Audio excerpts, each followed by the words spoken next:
Sziasztok, ez a Kamasz Fesztivál Rólunk Szól podcast, és itt vagyok Engel Iván Lilivel. Szia, kérlek, mesélj kicsit magadról. Sziasztok, Engel Iván Lili vagyok, 17 éves, jelenleg 12. osztályos tanuló, zenélek, szinkronizálok, színészkedem, írok verseket, novellákat, igazából próbálok, megzenélek ugye minden művészeti tevékenységben helytállni. Igen, hallottam már, hogy nagyon-nagyon sok mindennel foglalkozol egyszerre, zenészettel, szinkronizálással, énekléssel, színpadi előadásokkal. Egy kicsikét beszélj róluk, hogy mit, hogyan. Hát nekem először a klasszikus gitározás jött a képbe, az volt az első hangszer, amin játszottam. Utána nagyon folyékonyan olvastam, és nagyon szerettem így karakterek hangját megformálni, eljátszani ilyen szerepjátékokat, és akkor a szüleim elvittek egy szinkronsuliba tanulni. Természetesen megkérdeztek róla, tehát nem az volt, hogy na most ide el kell menni, mert anya és apa ezt akarja, hanem tényleg nagyon szerettem ezt csinálni hobbiként, és tanultam ott 2,5 évig, és utána megkaptam az első nagy mozifilm szerepemet, a Szoba Gyerekkel kiadó című francia filmben, és hát utána ugye, hogy ez általában szokott működni a szinkronstúdióknál, elkezdtek egyre több helyre hívni, egyre több szerepre, és hát azóta, 8 éves korom óta igazából napi szinten szinkronizálok, úgyhogy ez így tényleg a mindennapjaim része, és nagyon szeretem. Utána bekerültem a Madács Színházba, a Rocksuli című musicalbe, ahol ott jött képbe a basszusgitár nekem. Kéti basszusgitáros szerepét játszottam, és hát ott szerettem bele teljesen a színházba. Utána jött a József és a Színes Szélesvásznú Álomkabát, a Nyomorultak, ott Kiskozett voltam, volt a Jászai Mari Színházban, a Valahol Európában, akkor most meg a Rómeó és Júliában játszom. Úgyhogy így, igen. És hát ugye a suliban zenélek dobon, basszusgitáron, zongorán, így hobbiból klasszikus gitározom, most majd képbe jön az elektromos gitár, és énekelek. Úgyhogy így, jó, igen. Hát igen, 17 évesen az már nem kevés elérés, de legalább akkor a színészet segít, hogy ne legyen lámpalázad. Hát igen, a lámpaláz az nálam egy elég érdekes kérdés, mert nagyon sokan így mindig azt gondolják, hogy biztos nem izgulok, egyáltalán, hogy már annyiszor álltam színpadon, és minden egyes, nem tudom, színpadra menetel előtt, vagy akár éneklés előtt rettegek. Tehát, hogy konkrétan ameddig nem megyek fel a színpadra, a világomat nem tudom, és így, tehát, hogy nem az a, mondanám, hogy egészséges druk, de hogy lehet, hogy rám jó hatással van, mert volt már olyan, hogy próbáltam nyugodt maradni, és akkor elrontottam a szöveget. Tehát, hogy tényleg rám jó hatással van ez, de amikor élősós voltam még a Sztárban, Sztárleszekben, hát ott ugye úgy nézett ki, hogy ilyen 30 hát 1 perces visszaszámlálás volt, hogy még nem tudom, 50 másodperc van a kezdésig, még 30 másodperc, és az olyan volt, mintha a halálomig számolnának vissza, és amint letelt az idő és elindult a zene, akkor azonnal elmúlt az izgalom. És ez a mai napig így van, hogy amint fellépek a színpadra, és jelenet van, elkezdődik a dal, akkor így minden elmúlik, és olyan, mintha nem is izgultam volna előtte. A szinkron munkáidról már eléggé sokat hallottam, egy kicsikét bővebben tudnál róluk beszélni? Igen, most úgy dolgozom pont egy híres sorozat 3. évadán, a Pussy Kitty-n, ez az XO Kitty, ami ugye a fiúknak, akiket valaha szerettem sorozatból, vagy a filmsorozatból egy újonnan készült sorozat. Voltam a Vajana 2-ben a Lotto énekhangja és szinkron hangja, akkor a 2025-ös Hófehérke filmben én voltam Rachel Zegler szinkron hangja és szintén énekhangja, úgyhogy meg a új Lindsay Lohan, most próbálom a mostaniakat mondani, már megint Nem férek a bőrödbe, ugye ez a Nem férek a bőrödbe vagy az filmnek a második része, ott Lindsay Lohan lányát alakítom, vagy vagyok a hangja, úgyhogy most így ezek az aktuális szerepeim, amik így nem olyan régen jelentek meg, vagy jöttek ki. Őszinte leszek vele, engem a legjobban az Annabelle 3 fogott meg elsőnek, amikor megláttam, nagy horroros vagyok, meg az Apáca 2. Igen, az a furcsa történet, hogy én is imádom a horrorfilmeket. Tehát, hogy emlékszem, amikor az első horror szinkron szerepemet csináltam, akkor anyáikat behívták megkérdezni, hogy biztos jó ez nekem. Sőt, volt valamilyen vizsgálat is, hogy akkor kérdeztek, ilyen pszichológiai vizsgálat volt, hogy mennyire bírom ezeket, hogy milyen hatással lenne rám. Ugye volt szó, hogy filmben is fogok szerepelni, és hát nagyon furcsán néztek, amikor mondtam, nem tudom, 8 vagy 9 évesen, hogy ja, láttam a Kört, láttam a Sötét Víz című filmet, tehát hogy minden, ami ilyen régebbi volt, imádtam. És hát érdekes, mert valahogy nincs sok horrorfilm szinkron szerepem, amit így sajnálok egy kicsit, de egyébként az Apáca 2-ben, meg az Annabelle 3-ban, tehát hogy mellékszereplő voltam, sőt nem volt nagy szerepem, de én ezeknek egy horrorfilmben annyira örülök ezeknek a kicsiknek, mert amikor kijön, és elmondhatom, hogy megyek a premierre, mert, és ki vagy benne? Hát nem tudom, de legalább benne vagyok, tehát ezt így fogom fel.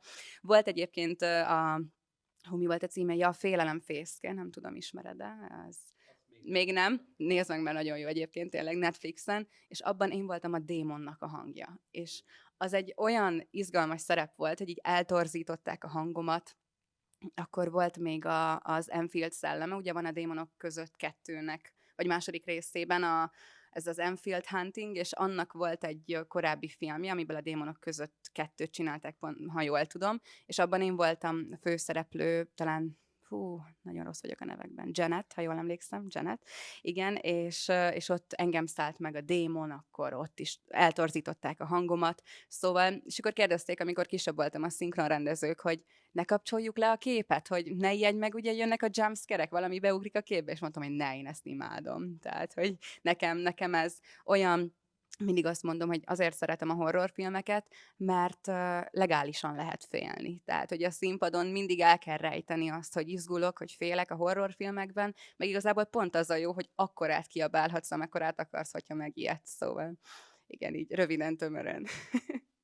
És milyenek ilyenkor a felvételek a stúdióban? Sokszor hallottam már, hogy inkább ez a 4 óra egyben lenyomva, tehát hogy azért nehezebb, mint a filmforgatás egy hozba lehúzni, és úgy milyen érzés?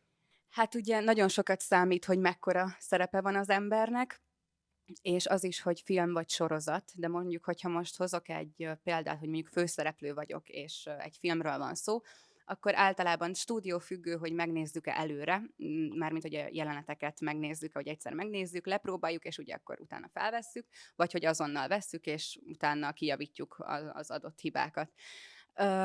Na most, hogyha nem nézzük meg előre a jeleneteket, amit egyébként nagyon sokan ugye nem preferálnak, mert sokkal precízebben lehet dolgozni, hogyha megnézzük, de én mindenhogy szeretek dolgozni, tehát én ahhoz alkalmazkodom, amit az adott szinkronrendező elvár. Akkor mondjuk egy ilyen főszerep egy 1,5-2 órás filmnél egy ilyen 3 óra, 3-4 órás felvétel. Nyilván kisebb szünetekkel, tehát nem az van, hogy bemegyünk, és akkor egész végig telibe ledarálni. Bár én személy szerint sokkal jobban szeretek úgy dolgozni, hogy nem szakítjuk meg, mert ugye akkor az ember átszellemül egy adott karakterbe, és akkor utána, hogy jó, akkor egy 5 perces szünet, akkor kimegyek enni, és megint a Lili vagyok, tudod, ez olyan fura, és utána megint visszaszellemülni. Viszont például egy sorozatnál ott már sokkal jobban feloszlik, mert ott akár van olyan, hogy 3-4 forgatási nap, most ez nem kell, hogy egymás után jöjjön, hanem akár lehet ez 2-3 hét alatt is hetente egyszer, vagy 2 hét alatt hetente 4-szer, vagy 2-szer. Úgyhogy hát tényleg szerep és film vagy sorozat függő. Persze, meg azért őszinte leszek, láttam már másik munkáidat is, a Liza Határországban volt egyszer egy Hollywood, de azokat angolul láttam, mivel hogy én itt jön be ugye pontosan az, hogy én inkább angol tartalomfogyasztó vagyok, meg itt jön be az összekapcsolódás a 2 munkába, hogy én szoktam pontosan szinkronosoknak szöveget fordítani angolról magyarra, bár én főleg játékoknál szoktam dolgozni, szóval egy kicsikét másabb, mint a filmek, meg zenékkel nem szeretek foglalkozni, azért a ritmusra illesztés az sokkal nehezebb, de ilyen szempontból úgy megkapom mindkét oldalt, főleg amikor dolgozok egy játékon magam, úgyhogy mindig is érdekelt ugye a szinkronnak a világja. Szinkronban inkább én kezdőnek számítok, főleg hozzád képest, de azért a fordításban úgy én is megtalálom a helyemet, szóval bűnös vagyok én is, hogy angolul néztem meg némelyik filmet. Igen, ez nagyon tipikus, nagyon szeretem, amikor megkérdezik, vagy meghallják, hogy szinkronizálok, és akkor kérdezik azonnal, hogy úristen, miben?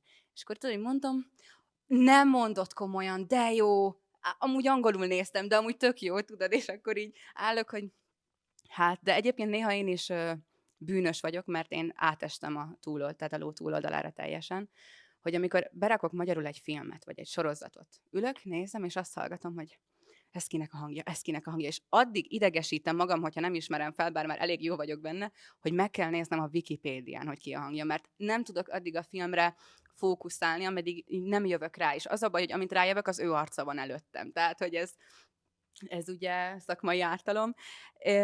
És egyébként a játékra rákapcsolódva voltam még a League of Legends-ben a Naminak a hangja, meg most jött ki hát pontosabban még nem jött ki, majd most fog kijönni a demója, az Elflock című játéknak. Ez egy magyar fejlesztő csapat, és nagyon érdekes volt, mert eleinte nem tudtam, hogy mi lesz a játék, sőt, azt sem tudtam, hogy játékot megyek szinkronizálni, csak oda mentem, és akkor emlékszem, hogy elmesélték a játékot, és beraktak egy ilyen face motion capture-t. Életemben azt sem tudtam, hogy mi az. Most lehet, hogy gáz, de tényleg nagyon zöldfülű vagyok ebben a videójátékos témában. Tehát egyedül, amit játszottam, az a Roblox volt tableten, meg az ilyen, nem tudom, App Store-os horror játékok kb. Tehát ezen a szinten leragadtam. És berakták ezt a face motion capture kamerát, és figyelj, csodát láttam. Tehát, hogy láttam így real time, ahogy az arcom így mozog egy másik karakter, vagy hogy így meg volt rajzolva az arcom.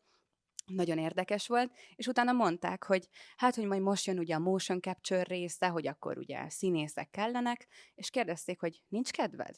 Mondom, "Ah, dehogy nem, és hogy ez szól? Hát a Digic Pictures-be.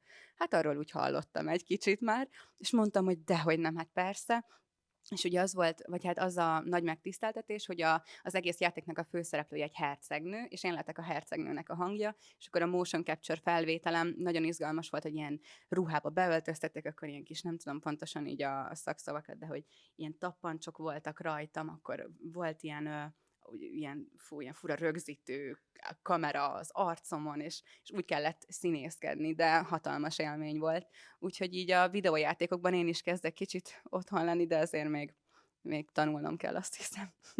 Igen, ismerem is a Riot Gamesnek úgy a játékait. A League of Legendsnek tudom, hogy régóta van magyar változata, meg az ilyen motion capture cuccok. $1 millió, én hozzá nem nyúlok. Úgyhogy... Igen, nem olcsó, igen. És még esetleg arról mit gondolsz, ahogyan így, mivel te főleg kreatív munkákkal dolgozol, hogy ugye, hogy az AI most így neki állt fejlődni, szerinted milyen hatása lehet esetleg, mennyire félted úgymond a karriered tőle? Hát nagyon őszintén, ugye, ahogy egyre többet így látom én is a social médián, egyre több videót csinálnak, most például kijött, nem tudom pontosan, egy AI énekesnő, akiknek dalokat írnak, akkor AI színésznő, és szerintem egy bizonyos szintig vagy határig nagyon jó vagy segítő hatással lehetett volna az egész AI jelenség a társadalomra, viszont egy szinten túl, amikor már emberektől munkát veszel, tehát a tanulmányokat helyettesíti, a diplomát, tényleg a munka lehetőségeket elveszi, az már szerintem tényleg egy átbillenés egy rossz oldalra.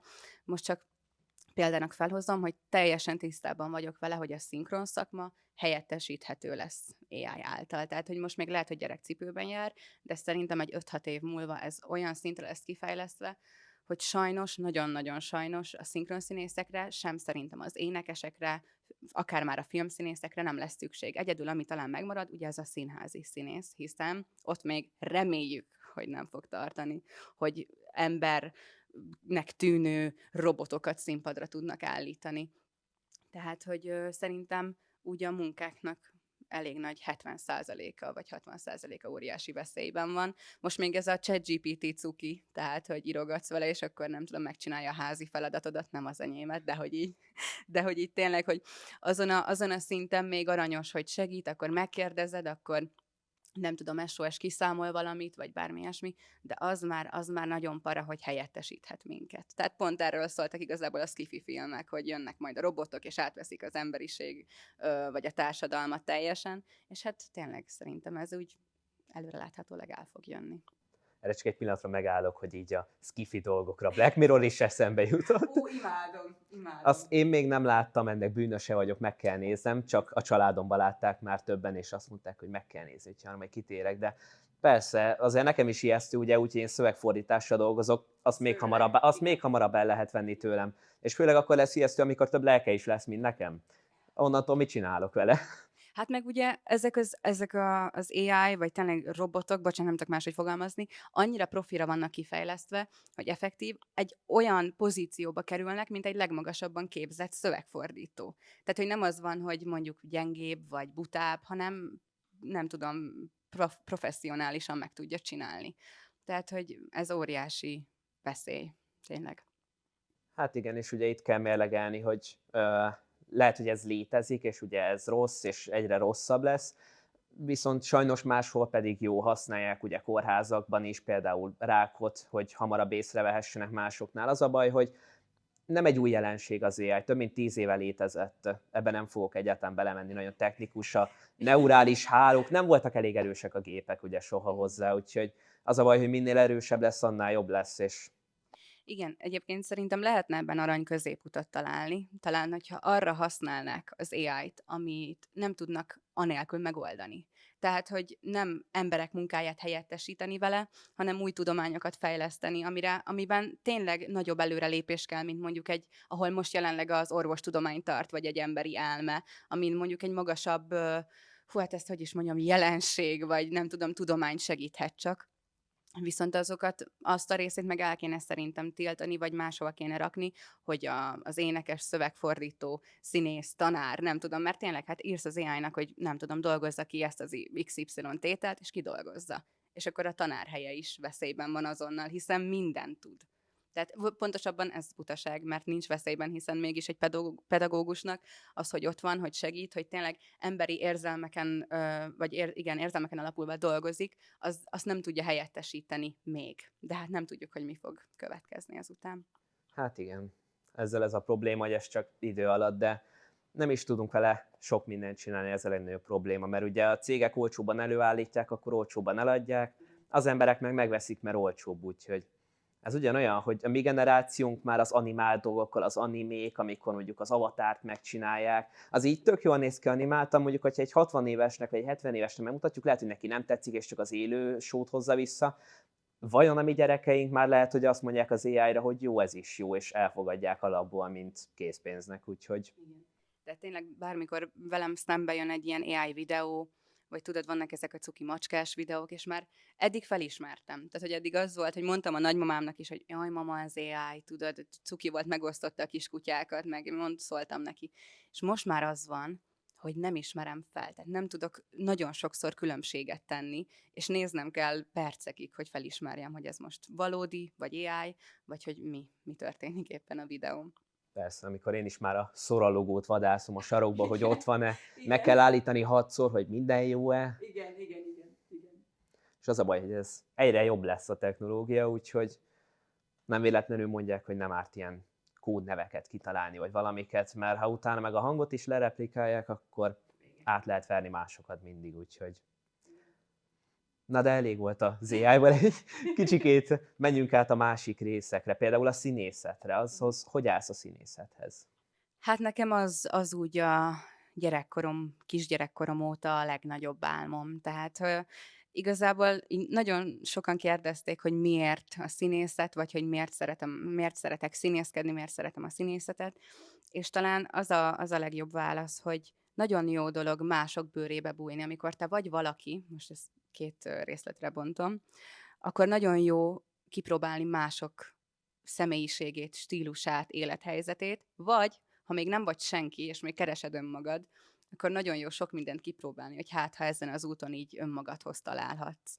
És én nem tudom, hogy melyik vagyok igazából, talán ez a legrosszabb az összes közül, de nekem a színészet az a szerelem, az, hogy színpadon állhatok, hogy tényleg mások bőrébe bújhatok, hogy tanulhatok szövegeket, rengeteg érzelem, tehát hogy a színészettel az érzelmi intelligencia is nagyon magasra fejlődik, hiszen nagyon sokszor van már velem olyan is, akár amikor zenét hallgatok, vagy egy könyvet olvasok, vagy verset, hogy tehát olyan hatással van az érzéseimre, vagy énekelek egy dalt, hogy sírok. Tehát, hogy nincs rossz helyzet az életemben, minden rendben van, de mégis egy olyan helyzetet kell megjelenítenem, ami olyan kihatással van az érzéseimre, hogy egyszerűen teljesen átszellemülök, és ez nekem csodálatos és varázslatos, hogy ezt ilyen kis eszközökkel el lehet érni.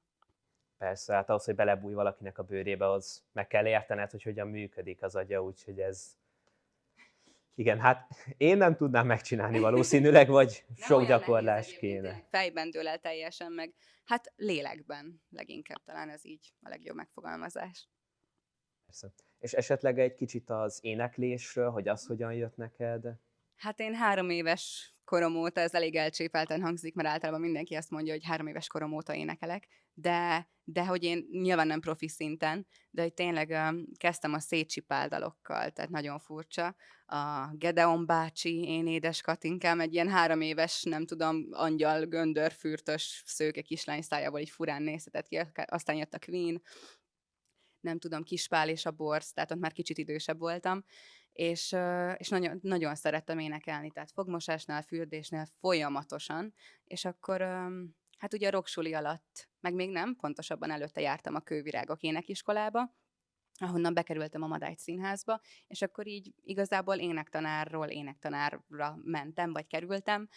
Akkor tanultam musical éneklést, pop, jazz, úgyhogy így még mindig van hova fejlődnöm nyilván, tehát az éneklés szerintem egy olyan dolog, amiben soha nincs az, hogy na most elértem a maximális fejlődést, tehát hogy azon a szinten vagyok, hogy innen már nincs sem feljebb, hanem abszolút talán az az egyik olyan hobbi, ahonnan mindig lehet még jobbnak lenni, és magasabb szintre kerülni, fejlődni.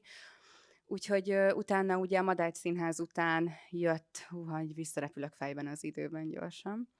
Ugye, hogy vagyunk 2020, akkor rocksuli, nyomorultak, ott végig ugye énektanár volt, utána jött a Sztárban sztár leszek az első próbálkozás, ahol ugye kiestem a középdöntőben, és én azonnal másnap, ugye nagyon közel voltam az élő showhoz, mert ugye először a Babettnál 6 versenyzőn keresztül ültem, utána Majka megmentett, és ő az utolsó előtti versenyzőnél állított fel. Úgyhogy így annyira már éreztem így az élő shownak a hangulatát, vagy érzését, a flow-t, így olyan közel voltam, hogy úgy voltam vele másnap, hogy vissza kell mennem. Tehát, és akkor másnap már hívtam is a TV2-t, hogy szeretnék visszamenni jövőre, és megpróbálni, és akkor következőre sikerült. És ugye ott Lajtai Katinál tanultam, ő ott a TV2-nél az énektanár, ugye ebben a műsorban, és hát zseniális, fantasztikus szakember ő is, és hát ott ugye teljesen más énektanári pozícióban volt az én számomra, hiszen az volt a lényeg, hogy mások hangját kellett utánozni, vagyis teljesen ellene megy a saját képviselt stílusodnak, meg eddig tanult éneklési technikáidnak, hiszen teljesen más, amikor orból kell énekelni, vagy hogy mélyebb hangon, tehát hogy így nagyon sokat kellett ezzel játszani, szóval az is úgy adott egy nagyon nagy löketet így a továbbfejlődésben, és ugye akkor idén voltam az X-faktorban, és ott ugye a Molnár Márta volt, aki nekem így az énektanárom, és tőle nagyon sokat tanultam, és nagyon szeretem, tehát hogy így a popvonalban így ő alapozta, vagy adta meg az alapokat nekem teljesen, tehát onnan kezdtem el nagyon erősen fejlődni. Ugye voltam a Flor Marcsi tanárnőnél, ott még a Madách Színházban, ott ugye musicalek, az is nagyon érdekes, és az a jó, hogy ez mind teljesen másik világ, és mindenhonnan valami kicsit más kapsz. Most meg a Vörös Nikolett Niki tanárnőnél tanulok az iskolában, nála is jazz, pop, igazából ő is ilyen mindenes, és hát fantasztikus szakembereknél fordultam meg tényleg, akiktől mindig valami újat kaphattam. Szóval említetted azt, hogy ugye ezeknél a kreatív munkahelyeknél mindig lehet ugye folyton fejlődés. Ez nagyon igaz, ahogy szinkronosok körül szoktam látni, mindig így van, hogy hogyha valaki 4 éve szinkronozott, akkor egy 8 évvel szinkronozótól kell mindig tanácsokat, ez éneklésnél is, színészetnél is. Van jó, van nagyon jó, de sosincsen olyan, hogy valaki teljesen elérte a limitet, mindig van hova fejlődni. Igen. Hát őszintén tőlem is nagyon sokan úgy szokták kérdezni, hogy lehet bekerülni, szinkronizálni, akkor mi az ehhez vezető út, hogy tanácsokat adni, és én mindig azt mondom, hogy vannak kiskapuk erre, hogy be lehet jutni, meg hogy kapcsolaton keresztül, viszont ahhoz, hogy egy szinkronrendező szemében, hogyha nem gyerekről van szó, mert kisgyerekek szempontjából mindig egy kicsit más. Ott tényleg egy fiúgyerek vagy egy lánygyerek mindig úgy kell, mint egy falatkenyér. Tehát, hogy a szakmában óriási szükség van gyerekhangokra. A felnőtteknél már más, mert ugye ott képzettség van, régóta benne vannak a szakmában, tehát olyanokkal fognak dolgozni, akiket már ismernek, akikkel tudják, hogy hogy lehet dolgozni. És én ilyenkor azt mondom, hogy tényleg vannak kiskapuk, hogy be lehet jutni tömegezni, meg akkor mellékszerepnek, de ahhoz, hogy esetleg kapjanak nagyobb szerepeket, szerintem érdemes egy ilyen 1-2 éves szinkronkurzust, vagy tényleg, amit én is elvégeztem, tanulni, mert akkor meg kell tanulni a timecode-ot, szövegkönyvet egyszerre nézni, szól az eredeti hang a füledben, akkor tudni kell lehozni az érzelmeket egyszeri megnézés után, vagy akár azonnali felvétellel, és tényleg akkor fognak velük könnyebben dolgozni, vagy könnyebben hívni őket, hogyha tudják, hogy van egy szakmai múltjuk, mert így is így felnőttként, vagy akár már 16-17 évesként nehezebb bekerülni. Tehát, hogy talán ez az alsó így korhatár, ahonnan már egy kicsit, tehát, hogy évről évre nehezebb, de innen már úgy eléggé, mert így 16-17 évesből így sokan vagyunk relatív, és ugye még felnőttebb vagy idősebbekből, meg ugye ott még többen, mert ugye itt effektív nincs körforgás, hogy mindig cserélődnek,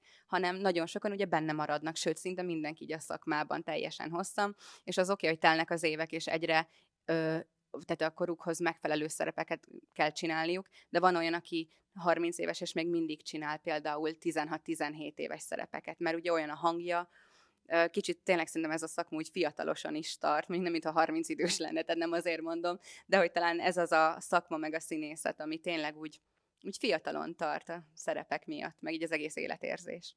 Igen, én is azt a tippet kaptam mindig, hogy először mindent megnézni, hogy csinálják a stúdióba, és gyakorolni, ameddig tudod, keresd rá online fordított szerepekre, játszd el magadnak, csináld, ameddig szeretnéd. Na most ez nálam nehezebb, ugye kicsit ugye a hanggal meg kell békélni az embernek a saját hangjával, mert ugye meg kell hallgatni ahhoz, hogy tudjon belőle kritikát hozni, csak ugye meg kell először békélni a saját hangjával az embernek.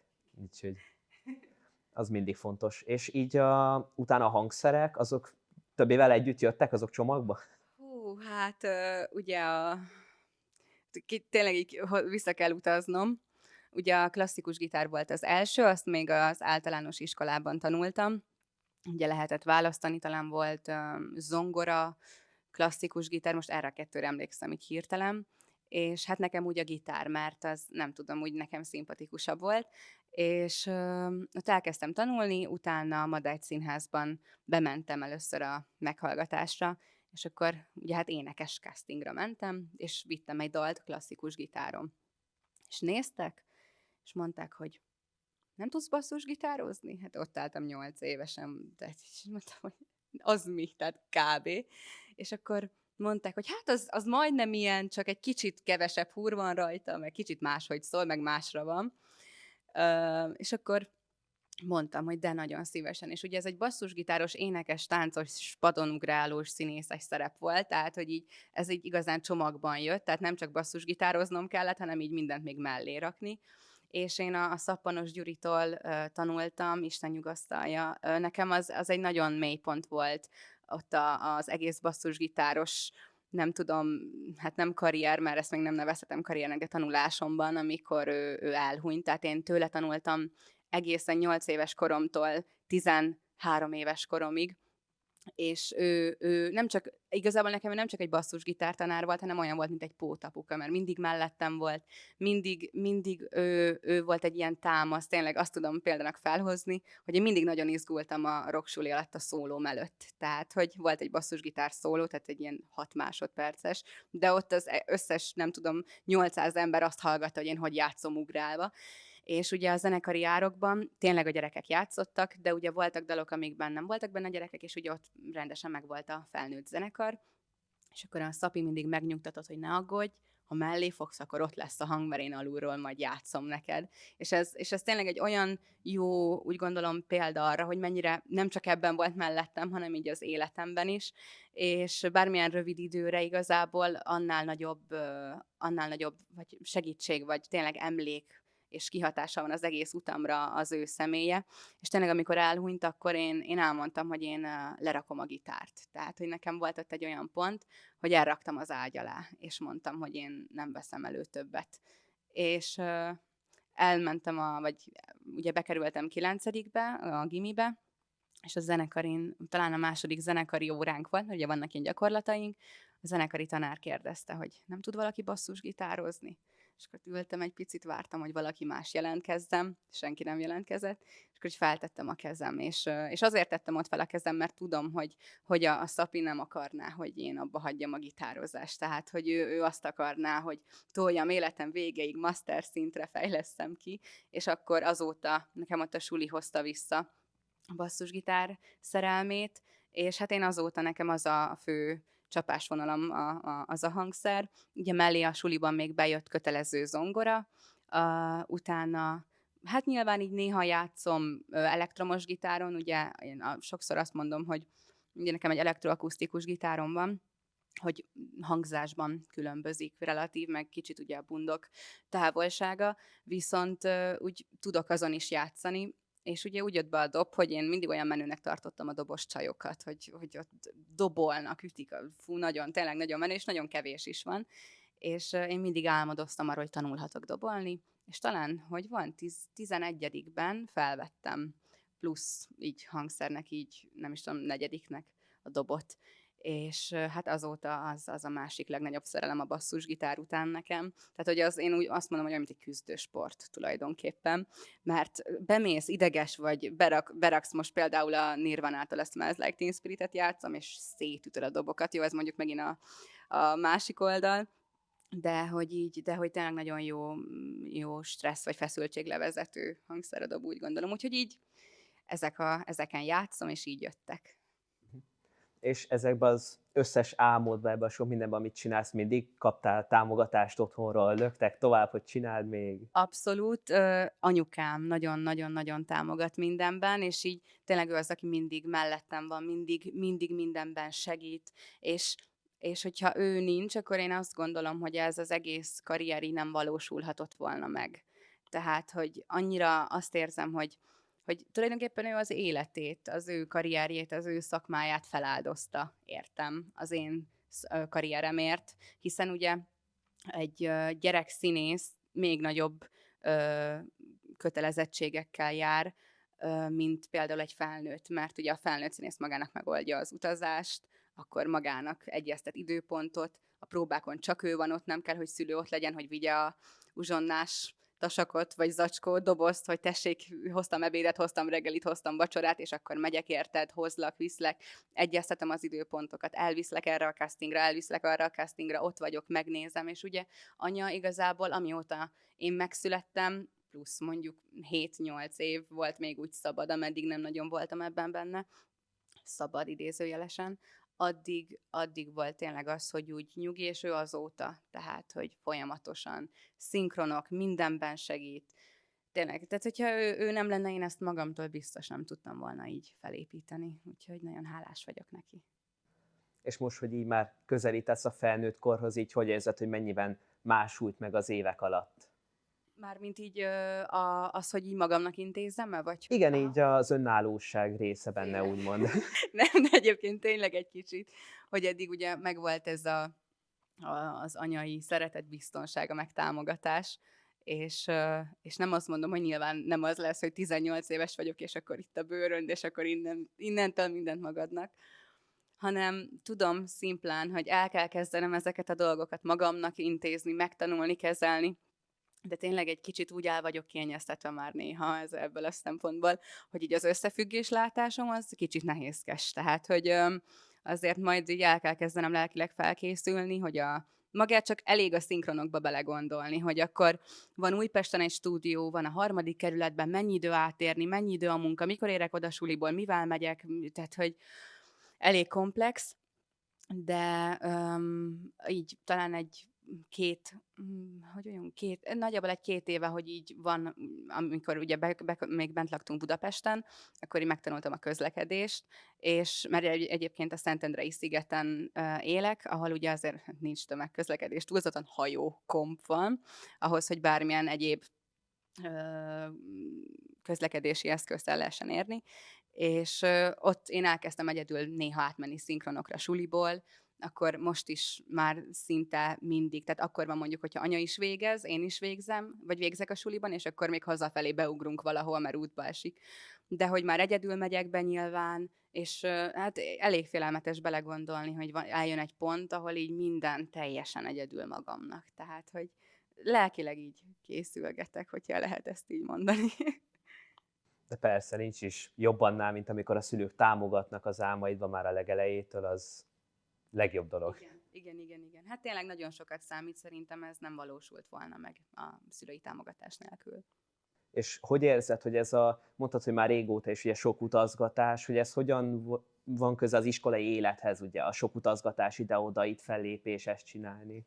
Hát én általános iskola 5. osztályától kezdve magántanuló per egyéni tanrendű, vagy tanrendes tanuló voltam, ami ugye úgy nézett ki, hogy bementem dolgozatokat megírni, de attól függetlenül, ha nem lett meg az adott 3 jegyem ö, havonta, akkor vizsgáznom kellett fél évkor, meg évvégén. Ugye ott a színház miatt főleg, meg a szinkronok beindulása miatt volt erre szükség középiskolában, meg ugye nem volt erre lehetőségem.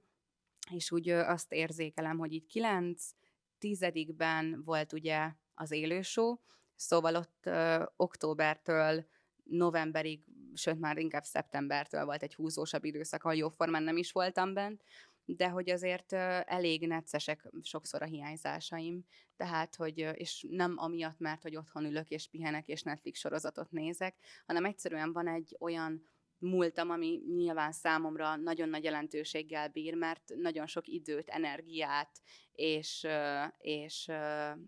nem tudom, tanulás vagy munkát fektettem bele ebbe, és ezt nem akarom csak úgy eldobni, mert ugye nekem az lett volna a legoptimálisabb, hogyha egy olyan középiskolába kerülök, ahol lehet egyéni tanrendű tanulónak lenni. De ugye itt nem lehetett, és egyébként most érzem ennek ebben az évben a legnagyobb hátulütője, az pedig az, hogy ugye itt most már tényleg nagyon szigorúan nézik a hiányzásokat, bár egyébként azon a 256-oson soha nem csúsztam át, tehát azon mindig belül voltam, és a jegyeim is megvoltak, viszont most ebben az évben úgy érzem, hogy nagyon nehéz az érettségi, vagy az elvárások a tanárok felől. Nagyon sok, ugye, például nekem úgy néz ki egy napom, hogy reggel mondjuk suli előtt szinkronon vagyok, vagy most sem a jogsit, akkor vezetni vagyok, utána bemegyek iskolába, az órarendünk teljesen igazából változó, van olyan, hogy délig vagyunk, van olyan, hogy 6-ig, és akkor mondjuk egy hosszabb napomon benn vagyok 4-ig az iskolában, utána én még este 8-9-ig szinkronizálok. És amikor hazamegyek, csinálom a házi feladatot, csinálom a tételkidolgozásokat, és ebben úgy azt érzem, hogy most nagyon el vagyok fáradva, de hát nyilván az van, hogy ilyenkor is fel kell magamat szívni,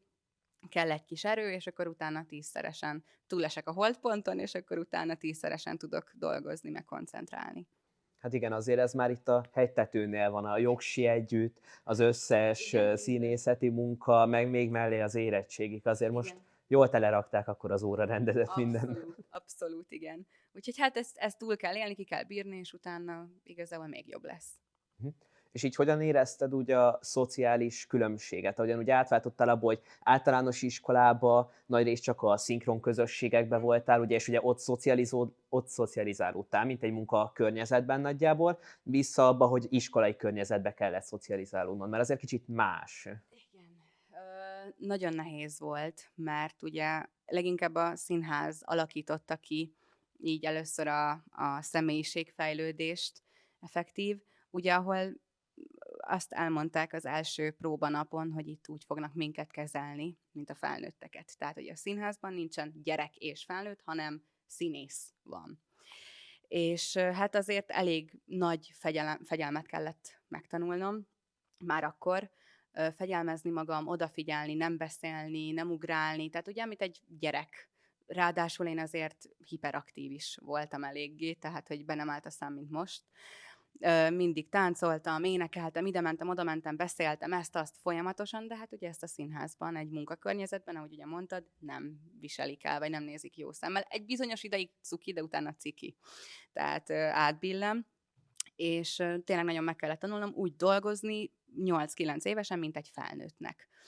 És nagyon furcsa volt, pont, ahogy említetted, az iskolai környezetbe visszakerülni. Emiatt sokan azt hitték, hogy nagyképű vagyok, mert hogy olyan fegyelemmel ültem az órákon, koncentráltam, úgy próbáltam úgy tényleg kedves lenni mindenkivel, de hogy felvettem egy olyan kicsit komolyabb stílust gyerekként, ami nagyon úgy elütött, és emiatt tényleg megkaptam, hogy nagyképű vagyok, lekezelő vagyok, pedig egyébként én nem érzem magam annak egyáltalán, és így tényleg mindenkihez próbáltam kedvesen hozzáállni, és emiatt nagyon sok bántás ért engem az általános iskolás éveimben, és hát tényleg nagyon fura volt visszamenni, mert próbáltam még gyerek lenni, de az már olyan érdekes, mintha a színház adott volna egy ilyen plusz 5-6 évet a koromhoz, hogy olyan volt, mintha kisebbekkel bocsánat, ez nagyon csúnyán hangzik, de tényleg nem, na itt van a lekezelőség, de nem lekezelően mondom, hanem hogy olyan volt, mintha fiatalabbak közé kerültem volna vissza, és olyan volt, mintha nem egy nyelvet beszélnénk, és nagyon-nagyon furcsa volt, de ettől függetlenül az volt a jó, hogy én úgy mindenkivel tudtam barátkozni, mert élveztem azt, amikor visszatértem mondjuk az osztályba, és voltak barátaim, és hogy velük tényleg lehettem gyerek. És ez szerintem nagyon sokat számít, hogy egy gyereknek az életében, aki mondjuk ilyen, vagy színházban játszik, hogy meglegyen az az oldal, hogy ott van a gyerekkor, és a barátok, és a játék, és ne csak a munka legyen, hanem így ez okosan el legyen osztva, és szerintem ez nagyon fontos. Úgyhogy igen, így. Persze, ezt így valamennyire megértem én is. Én azért nem olyan szinten, mint én, csak egy kicsit hamarabb értem. Tehát, hogy azért nem érzem olyan durván, mint te, de persze bedobtak a felnőtt világba, utána meg vissza a gyerekvilágba, Igen. hogy most akkor ide kell alkalmazkodni. Igen. Hát az azért nem lehetett könnyű. És ebből hogy érzed, hogy pontosan nagyjából milyen bántások értek téged ebből adódóan? Hú, hát most megint csak visszapörgetem. Nagyon sokfajta bántás, igazából nem is csak ebből adódóan. Megkaptam, hogy ez rám van kényszerítve, ez az egész, hogy nekem ezt biztos a szüleim rám erőltetik, hogy én ezt csináljam. Megkaptam, hogy mi lefizettük a színházat, hogy én oda bekerüljek. Tehát, hogy voltak nagyon erős megjegyzések, beszólások, viszont ezt úgy okosan tudtam kezelni, mert szerencsére így a szüleim tényleg felkészítettek arra, hogy amint bekerülök egy ilyen színész vagy színház világba, az mások, az osztálytársaim mondjuk, akik nem kerültek ilyen helyzetbe, azok, vagy nekik rosszul fog esni, vagy máshogy fogják ezt kezelni, nem fogják érteni, hogy ők miért nem, ha én igen. És tulajdonképpen ezért mindig értettem, vagy próbáltam jól kezelni ezt, hogy nem haragudni rájuk, vagy nem utálatosnak lenni velük visszafelé, hanem megérteni azt, hogy effektív valahol, ha megfordítom a helyzetet az ő helyzetükben, én is ilyen lettem volna. Mert tényleg nagyon szerencsés voltam, hogy én akkor pont ott voltam és bekerülhettem, és ezt visszaforgatva én is nagyon rosszul érezném magam egy ilyen helyzetben, ha van egy közösség, és onnan kiragadnak valakit éppen, vagy valaki egy olyan útra kerül, ami mondjuk másik 4-5 embernek még az álma. És nyilván van a rossz indulatú és a jó indulatú, vagy hát igen, pozitív-negatív kritika. És hát a rossz indulatról inkább ne beszéljünk, mert ez megint egy másik irány, hogy arról mit gondolok.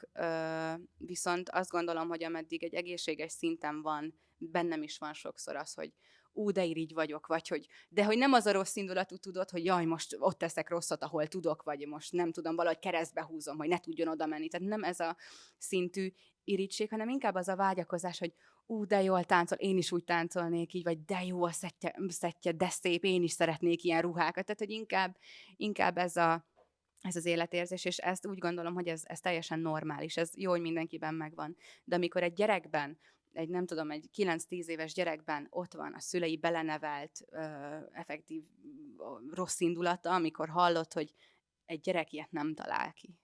Tehát, hogy az úgy gondolom, hogy elég elszomorító tud lenni.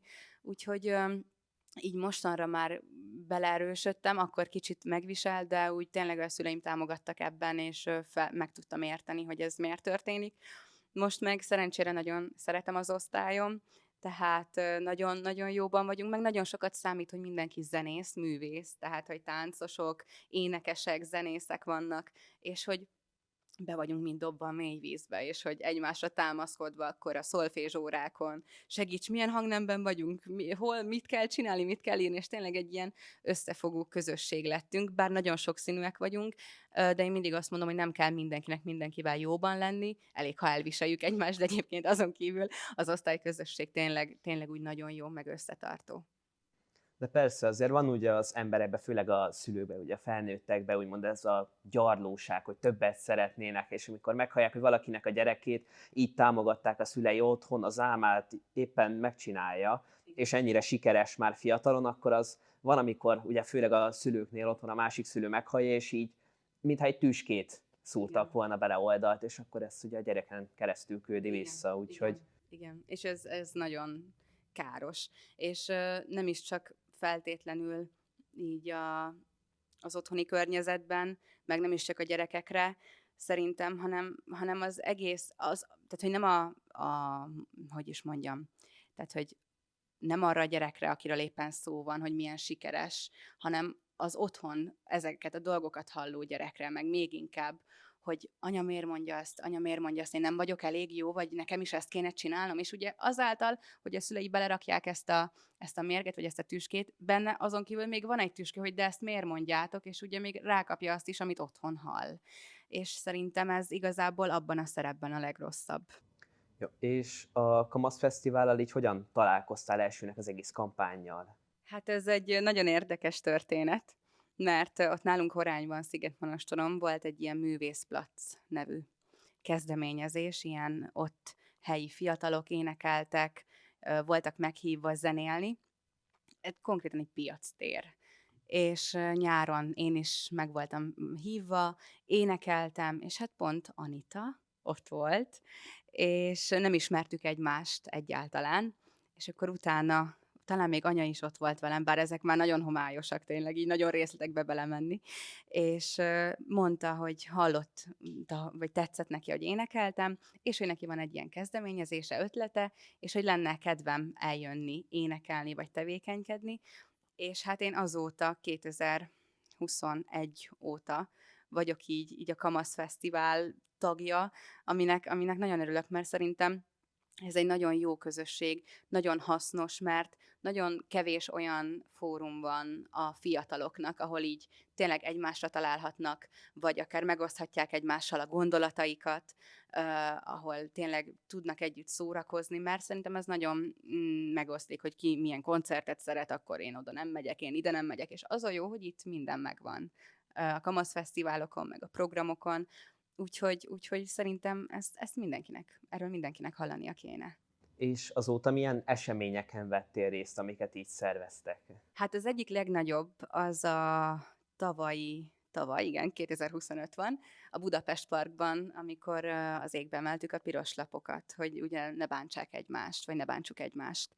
És talán eddig az volt így a legnagyobb esemény, de aztán voltam Tatán, a Kamasz Fesztiválon volt, ugye Miskolcon is egyszer, és ott is énekeltem, Tatán is énekeltem, akkor még pörgetem vissza nagyon. Volt, az hol volt? Nem tudom pontosan a helyet, de egy ilyen, hú, parkszerű, az a baj, hogy így helyszínekben nagyon rossz vagyok. Nekem tényleg a tatai maradt meg nagyon, a miskolci maradt meg nagyon, a Budapest parkos maradt meg nagyon, és ugye most volt a Mikulás buli, és ugye énekeltem is, és hát amikor a Ne bántsuk egymást kampány volt, hát én akkor álltam először a Budapest Parknak így a színpadán, és nagyon fantasztikus élmény volt, és nagyon nagy megtiszteltetés, hogy így Anita rám gondolt, hogy én ennek a részese lehetek, és tényleg ez egy olyan ügy, amiért megéri küzdeni. Úgy gondolom, mert az iskolai bántalmazás, meg úgy alapvetően a fiatalok körében is, vagy gyerekek körében is, ez olyan szinten jelen van, hogy erről szerintem nem beszélünk eleget, és ezt orvosolni, kezelni kéne, vagy legalábbis nagyon sokat beszélni erről, és megpróbálni segíteni egymásnak. Úgyhogy ezt a kampányt nagyon-nagyon érdemes mindenkinek tényleg körbevinni a hírét, és híresztelni, hogy minél több emberhez eljuthasson.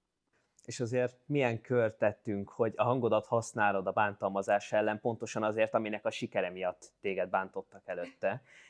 Igen, igen, és visszatértünk ide, és pont ezért érzem azt, hogy én ebben nagyon úgy szeretnék részt venni, mert tudom, hogy milyen érzés bántalmazottnak lenni, és tudom, hogy milyen eszközökkel lehet ezt kicsit hárítani, vagy kicsit kevésbé beengedni, befogadni, és ezek nem olyan durva eszközök, vagy nem olyan okos eszközök, csak szimplán talán azt mondom, hogy kéne egy 3 órás beszélgetés egy szülővel akár, vagy egy olyan emberrel, aki ezt átélte.